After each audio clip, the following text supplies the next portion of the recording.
dafa am lu doon xew mooy il y avait Donald Trump qui menaçait urbi et orbi que ne dina ouvrir les portes de l'enfer sur l'Iran bu fekkee Iran accepté wul ouvrir le détroit d'Ormuz bi nga xamante ne nii ça a été ouvert avant la guerre bi moo ko tëj. menace am yooyu noonu ça allait crescendo saa yi bu nekk wala bés bu nekk ak baat bu ñaaw bi muy utiliser ak vocabulaire bu ñaaw bi muy utiliser ba tey ci suba si mu utiliser benn vocabulaire boo xamante ne daanaka àdduna bi yépp ko ñaawlu même au sein des États-Unis am na ñu jug ñaawlu ko parce que ils considéraient que c'était des mots de trop quand même parce que allant jusqu'à dire que dafay effacer la civilisation iranienne entièrement ce soir c'était quand même de trop. Maintenant yeneen chronologie événement yi yaakaar naa xam ngeen ko soxlawul ma ciy ñëwaat avant guerre bi tàmbali dóorante yeeg nangam ak nangam vous connaissez tout cela. Maintenant allons-y directement ci lan moo xew lu tax mu xew naka la xewee ak lan mooy xewee après n'est-ce pas. Dadaa nee na naa wax ci jàmm Dadaa jàmm rek lay wax en tout cas dinaa wax li ma jàpp ne moom moo xew ak li ma ci xam su ngeen paree nag mun ma jox leen sama analyse ça peut être optimiste ça peut être pessimiste mais je vais vous donner quand même mon point de vue. Donc on en est là Iran accepté na moom itamit cessez-le-feu bi pour 2 semaines et nee nañu dañuy ouvrir ay négociations yoo xamante ne Pakistan lay amee ci Islamabad et négociation 2 semaines yooyu noonu il est possible ñu rallonger délai bi su fekkee ñaari parties yi d'accord nañ ci loolu. léegi tey ci ngoon il se trouve que dafa mel ni maa ngi woon ci live Mohamed yaakaar naa yéen ñi fa nekkoon yépp li xew ni du leen bett parce que avertiroon naa leen ci du tey ci ngoon kese mais démb ci sama live bi wax naa ko ci que ne leen y avait 2 possibilités joxe woon naa sax ay pourcentage premier pourcentage ak première probabilité mooy que mu mettre ces menaces à exécution et puis Iran riposter et puis ça sera l'enfer pour tout le monde. Deuxième probabilité ak plausibilité mooy mu dem ba temps bi di waaj a jeex mu déclarer que ne waaye négociation yaa ngi avancé et puis par conséquent dafay extendre délai bi pour un autre délai tout ça je vous l'avais dit. Kon yéen ñi nga xamante ne da ngeen di topp en tout cas auzu billahi min kalimati ana yéen ñi nga xamante ne da ngeen topp jàmbu xeebu bi dara du leen bett ci événement yi xew comme ni ko soxna Dada di waxee dafay mel ni kuy def bac ñu jox la exercice yi à l'avance da ngay xool rek di bind. Maintenant Donald Trump communiqué bi nañ ko jàngat dafa wax ne après demande insistante bu Pakistan jot na moom Donald Trump 10 points yi nga xamante ne moom mooy revendication yu iranien yi et 10 points yooyu noonu mën na servir de base pour négocier et par conséquent demander na à ce que ñu def cessez-le-feu et accepte na ko aussi cessez-le-feu de 2 semaines cessez-le-feu boo xamante ne durant lequel Iran dafay nangu ubbi détroit d'Ormuz bi directement automatiquement et sans benn contrainte et puis suñu paree foofu ñu jéem a xool naka la ñuy lijjantee yeneen problème yi nga xamante ne yépp moom moo dox seen diggante ak Iran pour établir benn genre paix globale ci Moyen-Orient bi. am na lu bari lu ma bëggoon a wax mais je sais pas ndax jar na ko. Je vais commencer d'abord pour vous dire que guerre bi y avait 2 possibilités wala 3 yu mënoon a am comme issue bu njëkk bi mooy défaite totale bu Iran ak capitulation wam ñu nangu li nga xamante ne moom la américains yi bëggoon ci ñoom soulèvement am changement de régime am américains yi imposé li nga xamante ne moom la ñu bëgg foofu ne leen benn merci. ñaareel bi mooy ñu am benn défaite totale de la coalition boo xamante ne ñoom dañuy mujj accepter les conditions yi Iran bëgg Iran continue nekk une république islamique avec des mollahs à côté, avec un guide suprême, avec un président, et seen système bi resté comme tel qu'il est wala tel qu'il est ba pare ñu am ay négociations avec des concessions plus ou moins importantes mais quand même Iran mooy gagné ne leen ñaar ñetteel bi mooy ñu am benn match nul boo xamante ne nii ndam demul ndam dikkul et nan lay mujjee déflagration lay doon yeneen acteur dugg ci affaire bi explosé mu mujjee jur une guerre généralisée yeneen réew du ci dugg man yàgg naa gëm ne probabilité boobu noonu probabilité bu néew a néew la pour mu am bu néew a néew la pour ay yeneen réew dugg ci guerre beeg yooyu di lekk musuma dàq que réewu golfe bi ak allié wu américains yi mënoon nañu agresser Iran mais quand même yeneen réew dugg ci comme ay allié wu Iran lu mel ni ay Russie ak ay Chine j'ai toujours écarté cette probabilité là pas plus tard que démb. Maintenant su fekkee Iran accepté na à mi-chemin accord de cessez-le-feu bii permettez-moi de vous le dire ça peut être une victoire pour l'Iran mais man sama propre considération dama jàpp ne défaite la pour Iran je vais vous dire pourquoi maanaam lu tax mu mën a nekk victoire pour Iran mën a nekk défaite pour moom li tax mu mën a nekk victoire pour moom mooy après 40 jours de guerre xam ngeen saay booy dugg ci guerre da ngay teg say but de guerre lii ak lii ak lii laa bëgg lii ak lii laa bëgg a atteindre léegi soo demee ba 40 jours te but de guerre yi nga tëraloon noonu yépp daanaka benn amu ci bi ci njëkk mooy changement de régime nga bëggoon da nga fay jëlee Khamenei bu am 87 ans tu as à sa place un Khamenei bu am 56 ans da nga fay rey ay généraux ñu remplacer leen ak yeneen généraux maanaam système mu Iran bi système de commandement Iran bi ak construction systémique bu Iran bi c'est toujours en place. Il y a le guide suprême, il y a les gardiens de la révolution, il y a l'armée, il y a le président, il y a le parlement, il y a tout.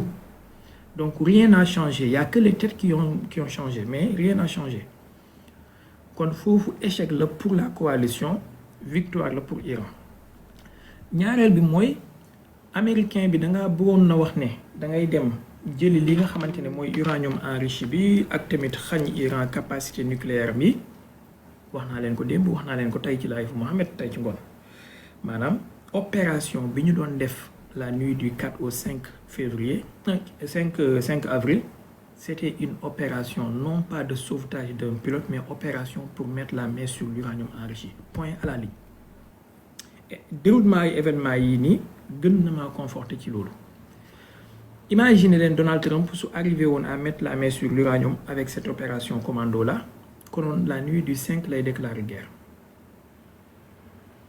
n'est-ce pas donc échoué na ci loolu ba léegi Iran mu ngi garder supposément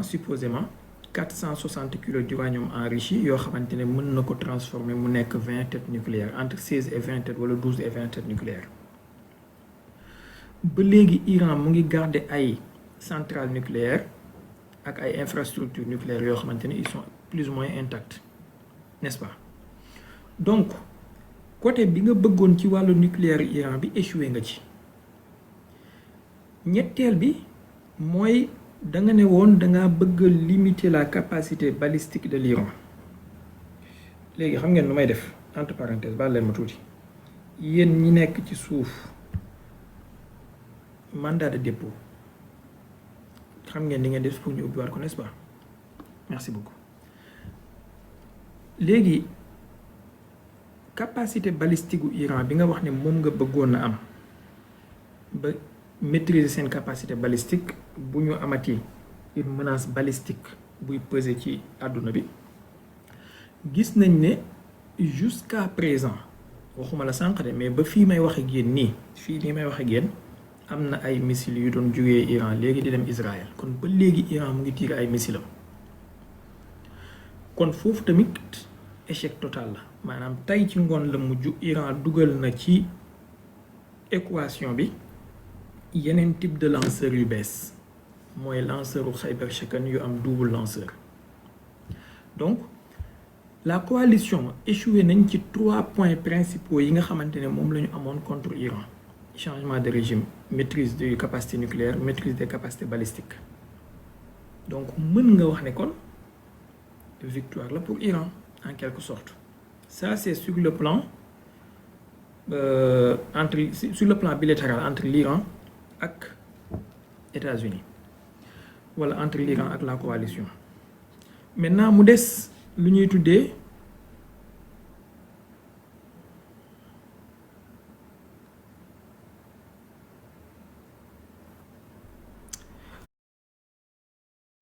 tur yi may tudd ci comme ci kii tur dëkk yi may tudd moom mooy def kii,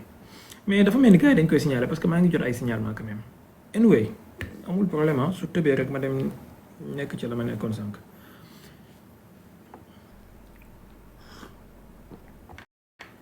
man je vous aime beaucoup yéen ñëpp, je vous aime beaucoup, moo tax may toog di wax ngeen di toog di may déglu,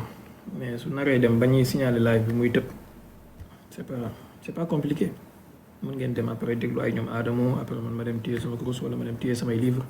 j'ai plein de choses à lire. Alors ma ne léegi kon sur le plan bilatéral wala sur le plan entre les deux protagonistes, l'Iran et la coalition. Maintenant mu des beneen plan bi mooy sur le plan stratégique beaucoup plus large. Bokkoon na ci motif yi tax Trump déclenché guerre bi mooy bëgg am levier de négociation bu muy yóbbu Chine. Xam ngeen dafa waroon na def voyage Chine ci mois d'avril bii ni ñu nekk. Finalement xam na ne su demee amul benn carte en main bu muy mën a présenter le président chinois pour un éventuel bras de fer.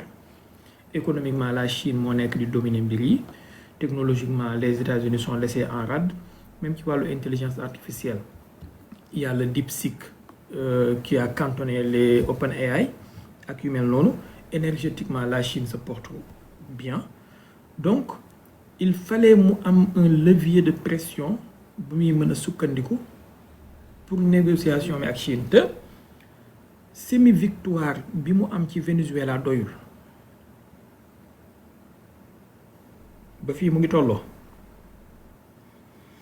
semi victoire bi mu am ci Venezuela doyul, donc il fallait mu am beneen gros morceau bu nekk bu tudd Iran pour mën a am levier de pression, puisque en Ukraine. Donc finalement daa mel ni xaw naa dem ba xaw a génne yaakaaram ci loolu, mu ne xaaral mu xool fu muy mën a nappaatee ay jën pour bu demee jàkkaarloo chinois yi. Maintenant boo xoolee ci plan stratégique boobu da ngay gis ne tamit échec la pour la coalition. Et quand je dis la coalition mooy Epstein Land ak Sionistan. Lu tax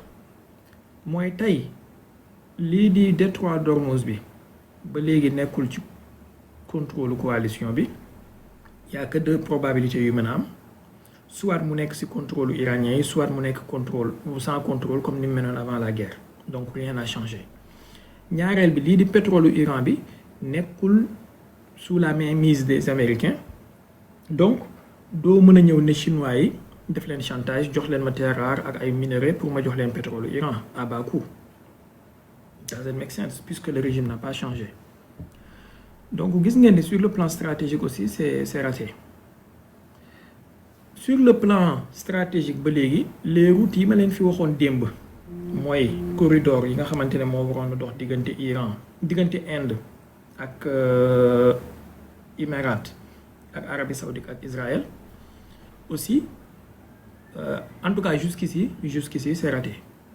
Voilà, puisque le régime en Iran n'a pas changé. Voilà côté bi nga xamante ne soo ko fa xoolee mën nga wax ne c'est une victoire pour l'Iran malgré li ñu perte, malgré voilà. Maintenant ban côté laa jàppee ne c'est une défaite pour l'Iran mooy bu ci njëkk yow Iran tu as tout sacrifié et tu as trop sacrifié. Depuis 40 ans Iran da nga dépensé ay dizaines voire des centaines de milliards de dollars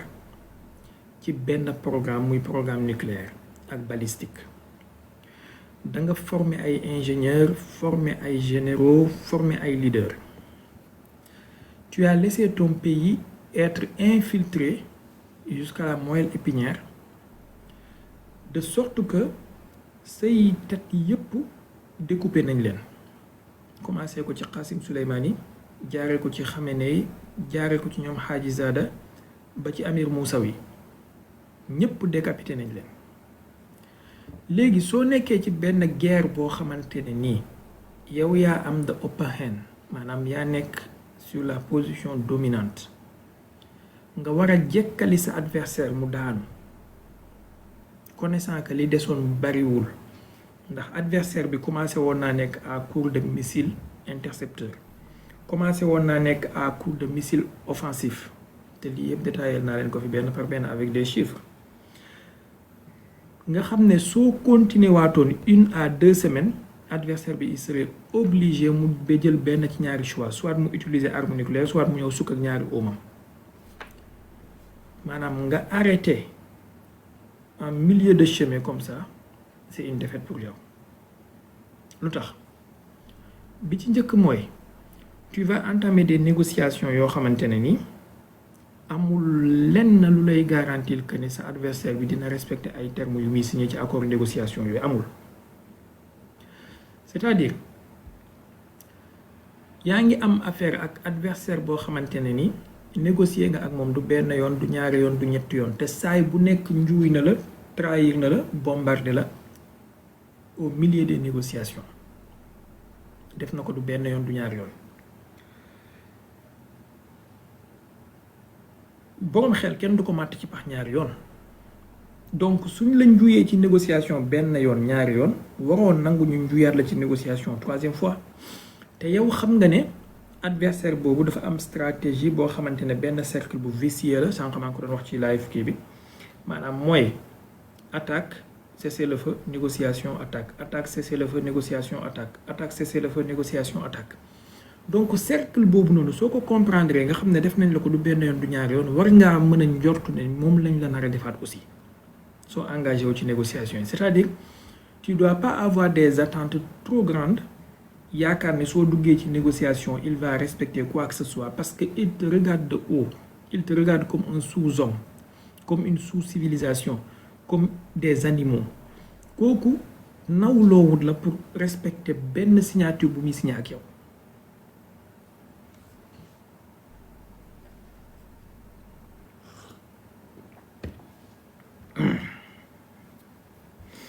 maanaam lii dafa war a bokk ci li nga waroon a intégrer ci sa logiciel de pensée xam ne adversaire bi dara du ko doy lu dul nga écraser ko wala moom mu écraser la donc sur ce plan là tu vas aller vers des négociations yoo xamante ne dina permettre adversaire bi entre temps mu regrouper waat ay forces am rééquiper waat boppam remplir waat ay stockam te su paree li mu signé ak yow yëpp mu xotti ko sànni ci mbalit mi comme si musu koo signé quelle que soit concession booy mën a def moom adversaire la boo xam ne intégré na ci cerveau am que ne le droit international ne s'applique pas sur lui yoonam nekkul ci ay droit international moom da nga koy écraser wala mu écraser la maintenant l'Iran vient de commettre la même erreur que bi Russie nekkoon di commettre depuis 2014 face aux Occidentaux ça je le dis et je le maintiens et je le souligne avec 50 000 traits dagg leen vidéo bi ngeen denc ko dagg leen vidéo bi ngeen denc l'Iran vient de commettre une erreur monumentale en acceptant ce cessez-le-feu c'était pas une guerre bu war a jeexee ci cessez-le-feu c'était une guerre bu war a jeexee ci un accord de paix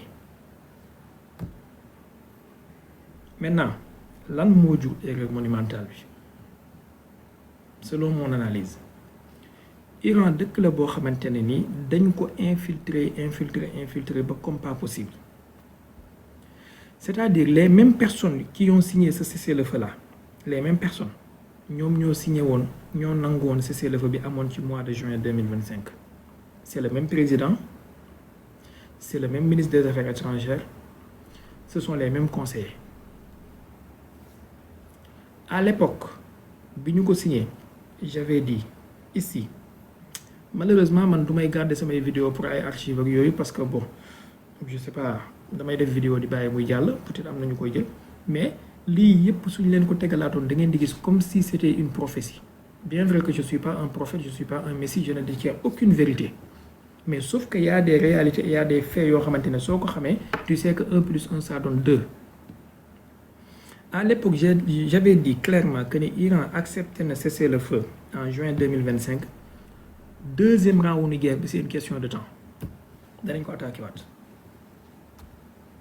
bi ma ko waxee ñu bëri bëgguñu ko nëgëm léegi bind leen lii ngeen denc Iran accepté na cesser le feu bii wallahi su continué wul guerre bi c'est une question de temps danañ ko attaqué waat benn ci ñaari yëf mooy mën a tee ñu attaqué waat ko bind leen ngeen denc duma molla duma gisaane kat mais jàpp leen lii benn ci ñaari yëf yi mooy mën a tee ñu attaqué waat Iran mooy mu poursuivre guerre bi jusqu'à ce que l'adversaire reconnaisse que la paix devienne une nécessité pour moom et non une option ñaareel bi mooy entre-temps ci négociation yi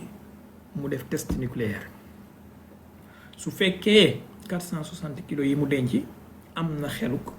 transformé leen en tête nucléaire lii su ko deful bind leen ngeen denc comme ça lazim bi nga war a def soo jullee fajar la c'est une question de temps il sera encore attaqué et attaque bi ñu ko nar a def 3e fois soo moytul boobu moo koy daaneel je suis pas euphorique j'essaie d'être lucide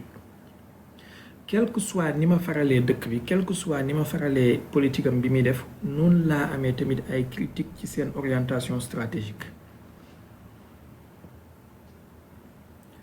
man je peux pas comprendre un président boo xamante ne yaa ngi fi depuis 2024 bi nga fi nekkee ba léegi catastrophe sur catastrophe mooy am te le pays ne se pose pas de questions ci président bi ak administration je parle des mots là man je peux pas comprendre un conseil de sécurité nationale dirigé à l'époque par Ali Larijani Ali Larijani mi yaakaaroon ne il pouvait faire confiance aux occidentaux pour négocier ak ñoom gis nañ fi mujj tey mu ngi ci biir bàmmeelam yàlla na ko yàlla yërëm c'est-à-dire ce sont des gens yoo xamante ne ni ki nangoo négocier ak ñoom kooku